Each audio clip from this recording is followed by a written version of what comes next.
कितने सालों से रह रही है यहाँ? हमें ना होगा 30-35 साल साहब। तलेन में होगा 30 साल। यहाँ कितने मकान हैं? ये पूरा हमारा महास माता की 50 साल हो गया था, मतलब 30-35 साल से तो पहले कहाँ रहते थे? सियालपुर। कितने लोग हैं परिवार में? बताता हूँ 100 अभी है कागज आपके? नहीं है भाई साहब हमारे कागज पास, नहीं हमारे पास अभी। हमारे पास नहीं है यार।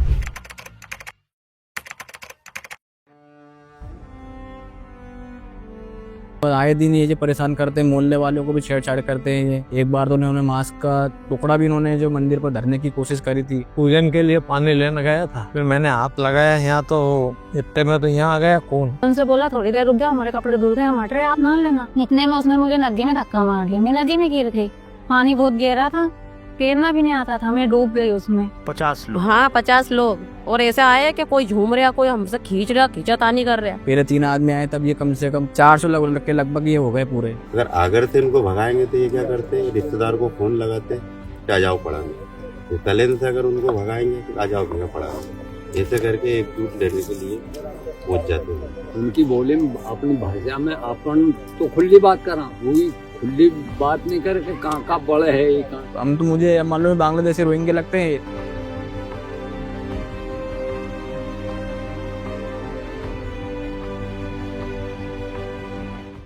इन दिनों घुसपैठिए पूरे देश में एक बड़ी समस्या बने हुए हैं, चाहे बात असम की जाए या पश्चिम बंगाल की, जिसकी वजह से पूरे के पूरे देश में कहीं ना कहीं सामाजिक और आर्थिक व्यवस्थाएं बिगड़ जाती हैं। लेकिन आप चौंक जाएंगे अगर आप सुनेंगे कि मध्य प्रदेश के राजगढ़ जिले के तलेन नगर परिषद में भी रोहिंग्या मुसलमान हैं। जी हां, पिछले 20 सालों से बांग्लादेश से आए घुसपैठिए तलेन में अपना डेरा जमाए हुए हैं। धीरे धीरे कर इन रोहिंग्या मुसलमान और बांग्लादेशियों की वजह से पूरे क्षेत्र की स्थिति बिगड़ती जा रही है। चोरी चकारी, महिलाओं के साथ छेड़खान करना, साथ में सामाजिक सौहार्द को बिगाड़ना यहां पर लगातार जारी है, जिसकी वजह से राजगढ़ जिले में रहने वाला हिंदू समाज डरा हुआ नजर आ रहा है। आज की स्पेशल रिपोर्ट में हम आपको बताएंगे कि आखिर कब से, कैसे और क्यों लगातार रोहिंग्या मुसलमान राजगढ़ के तलेन में अपना डेरा जमा रहे हैं। नमस्कार, मैं आशुतोष भार्गव, आप देख रहे हैं आयुध।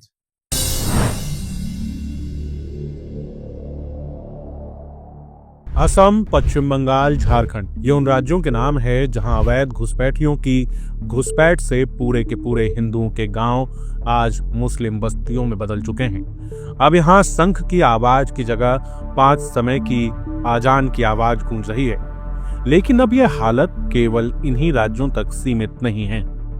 भारत को इस्लामिक राष्ट्र बनाने का सपना लेकर हिंदुओं की जमीनों पर कब्जा करने वाले ये घुसपैठिए दूर दराज से होते हुए अब हमारे दरवाजे, हमारे मध्य प्रदेश तक आ चुके हैं और कोशिश कर रहे हैं मध्य प्रदेश को बंगाल या बांग्लादेश बनाने की। अब एमपी में भी इन अवैध घुसपैठियों के द्वारा हमारे मंदिरों को अपवित्र करने, महिलाओं से छेड़छाड़ और हिंदुओं पर हमला कर उन्हें डराकर खुद की जमीन से भागने पर मजबूर करने की कोशिश की जाने लगी है। और अवैध घुसपैठियों की इन्हीं सब कोशिशों का विरोध करने की तस्वीर पिछले दिनों मध्य प्रदेश के राजगढ़ से सामने आई थी। राजगढ़ में हिंदू समाज ने इन अवैध घुसपैठियों को क्षेत्र से बाहर करने की मांग को लेकर तलेन क्षेत्र में बंद का आह्वान किया था, लेकिन उसके बाद भी स्थितियों में कुछ खास बदलाव नहीं आया। तलेन में लगातार बदल रही स्थिति और हिंदुओं पर हो रहे हमलों की घटनाओं की सत्यता को जानने के लिए आयुध की टीम तलेन में अवैध घुसपैठियों की उसी बस्ती में पहुंची जिसे खाली कराने की मांग लगातार उठ रही है। जब हमारी टीम मौके पर पहुंची तो पता चला कि तलेन के इस बस्ती में पिछले 30 सालों से मुसलमान अपना कब्जा जमाए हुए बैठे हैं और लगातार क्षेत्र में हिंदुओं को टारगेट कर प्रताड़ित कर रहे हैं। रहने वाले कहाँ के हो? तलेन के आप नामक तो तलेन के हो तो कितने सालों से रह रहे तलेन में? बहुत साल कब तक? मतलब 30-35 साल से 2-3 साल होगा बेटा, हमें यहाँ रहते रहते हमारा मकान बन गया है। 2-3 साल? हाँ। आप रहने वाली कहाँ की है? तलेन की। कितने सालों से रह रही तलेन में? मैं तो तलेन में तो 25-30 साल हो गए। हमारे बाप बूढ़ा हुए मर गए, हमारी ये जरा जहां औलाद हमारी यही पैदा हुई। अच्छा, आधार कार्ड है आपके पास? सब है, आधार कार्ड, वोटर कार्ड सब है हमारे पास। हम देख सकते हैं। अरे आधार कार्ड। तो बाप दादी कहाँ के रहने वाले थे? जलालपुर रहते थे, वहाँ से तलेन आ गए। 30 साल से हुआ है हमें तलेन के अंदर। ये मकान किसका है? ये वाला आपका कौन सा है? ये वाला। ये जमीन, ये पट्टा आप ही के नाम का है? नोटरी है। नोटरी नहीं, ये सरकारी जमीन है ना ये? तलेन में कितने सालों से रह रही हैं? हमें तलेन में हो गए 30 साल। 30 साल। हाँ, उससे पहले कहाँ रहते थे? जलालपुर रहते थे साहब। अभी है कागज आपके? नहीं है भाई साहब हमारे पास अभी। हमारे पास नहीं है यार। क्या? आधार कार्ड मिल जाएगा आपको। Aadhaar card, voter card, ration card, प्रमाण पत्र नहीं है हमारे पास। पर तलेन गए अभियान। यहाँ कितने लोग रहते हैं आप लोग? हम 4-5 रंजान रहते हैं।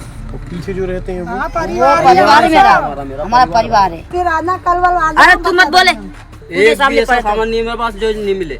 मेरे पास टोटल सामान मिलेगा। मूल निवासी तगा दे मेरे पास। हमारे पास सब सामान है सर, ऐसी बात थोड़ी है। अभी हमारे पास यहाँ यहाँ सब 50 साल हो गया था। यहाँ आप कितने सालों से रह रही हैं? हम तो यहाँ के साहब 30-35 साल हो गए। सुयालपुर रहते थे। सुयालपुर मकान है हमारा इस्लाम मेले में, वार्ड नंबर 5 वहाँ मकान है। वहाँ से मकान बेच के हम यहाँ आ गए। तो यहाँ क्यों आ गए आप लोग? ऐसे आ गए हमें, माँ हमारी व्यवस्था होनी हुई, फिर ना आ गए हम, हमारा व्यवस्था हो गई सब। यहाँ कितने मकान है आप? ये पूरे हमारे माँ से माता की, ये अलग करके। कितने परिवार रहते हैं? 3 बाप की औलाद है ना। 3 बाप की औलाद मतलब 3 पिताजी? हाँ। तो एक की कितनी संतान? एक के 6 हैं, कोई के 2 हैं, कोई के फिर 6 हैं, ऐसे मतलब। कितने सालों से रह रही हैं आप? 35 साल हो गए साहब हमें ना।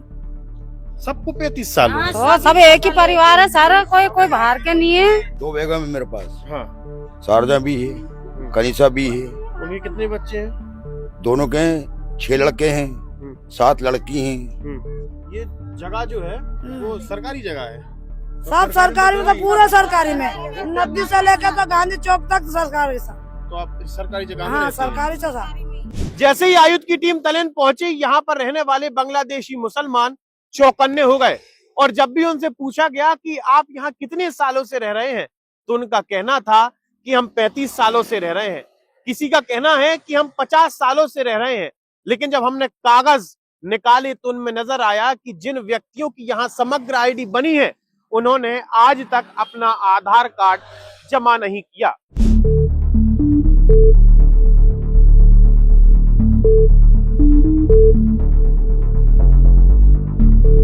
अट्ठाईस अक्टूबर मतलब धनतेरस का दिन था जब एक घटना घटित हुई। इसी घाट पर सुबह सुबह हिंदू महिलाएं स्नान कर रही थीं, कपड़े धो रही थीं। लगभग 10 से 12 हिंदू महिलाएं यहां मौजूद थीं। अचानक से ऊपर रहने वाले कुछ मुस्लिम परिवारों से महिलाएं आती हैं और यहां पर विवाद की स्थिति हो जाती है। बाद में मुस्लिम महिलाओं द्वारा उनमें से एक हिंदू महिला को जान से मारने की धमकी दी जाती है।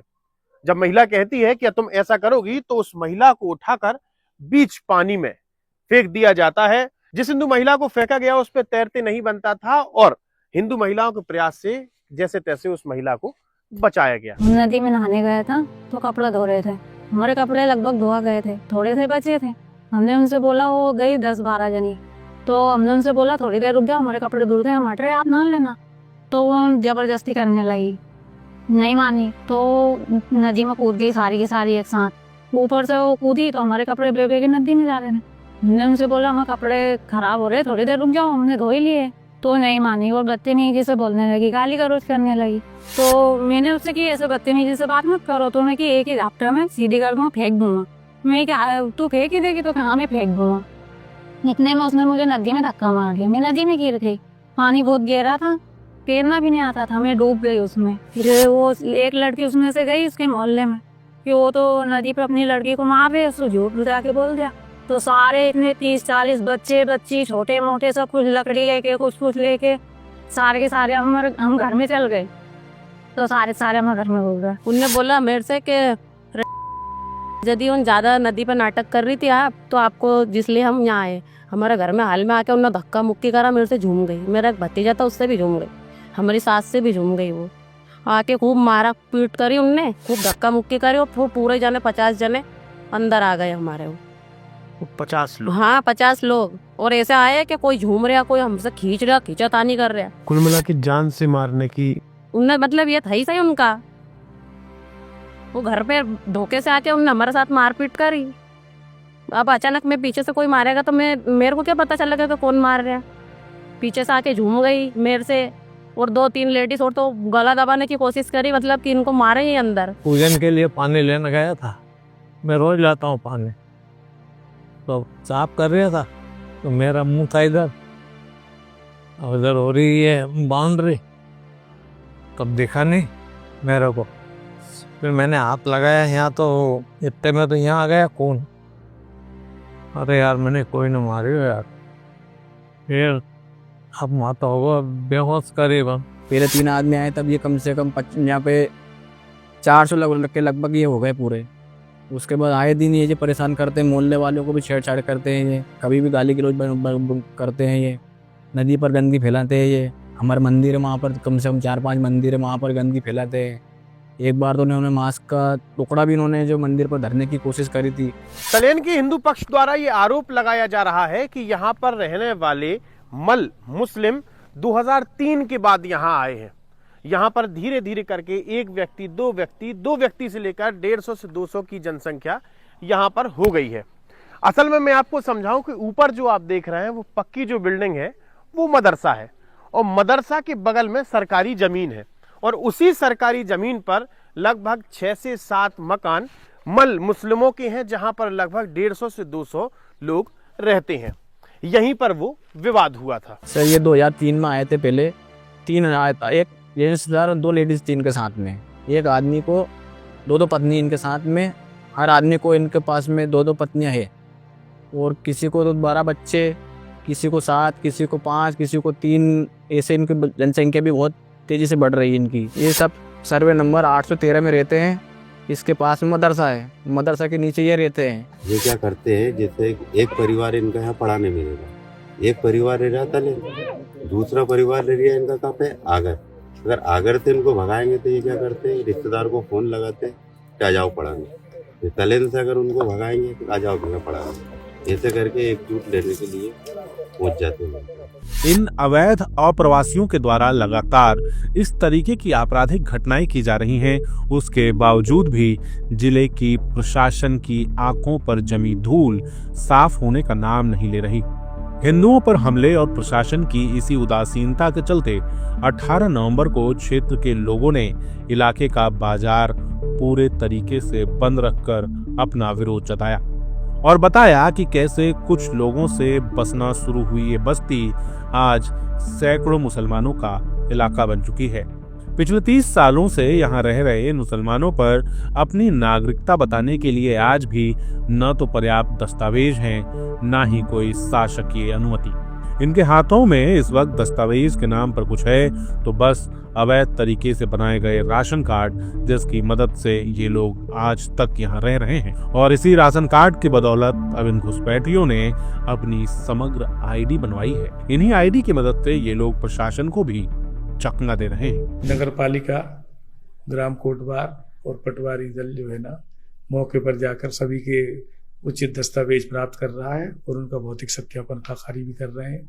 उनसे आधार समग्र उनके द्वारा बताए जा रहे हैं कि उनके पास में 2013 से बीपीएल कार्ड, 2003-4 से राशन कार्ड वगैरह के कागजात हैं, उन सभी का परीक्षण कर रहे हैं और कैसे और किस आधार पर रह रहे हैं इसकी भी जांच की कार्रवाई की जा रही है। जहां एक तरफ राजगढ़ के ये गांव अपने अस्तित्व के लिए चीख और चिल्ला रहे हैं, वहीं राजगढ़ में जब मंत्री जी के भाषण के दौरान मंच पर नमाज की आवाज आई तो भाषण रोककर मंत्री जी कहने लगे कि ला इलाहा इल्लल्लाह मुहम्मदुर रसूलुल्लाह।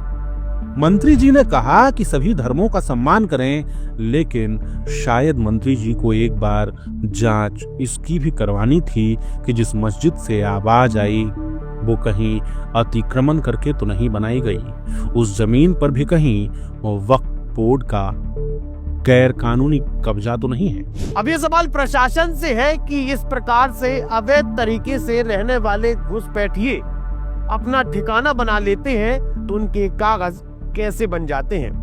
वो अपने हाथों में आधार कार्ड रखे हैं, वो अपने हाथों में राशन कार्ड रखे हैं, वो अपने हाथों में समग्र आईडी रखे हैं। ये महत्वपूर्ण कागजात उनके पास आए कहां से, जब 30 साल पहले का उनका रिकॉर्ड है ही नहीं। ये प्रशासन को ध्यान देने वाली बात है। लगातार जुड़े रहने के लिए आयुक्त को सब्सक्राइब जरूर करें।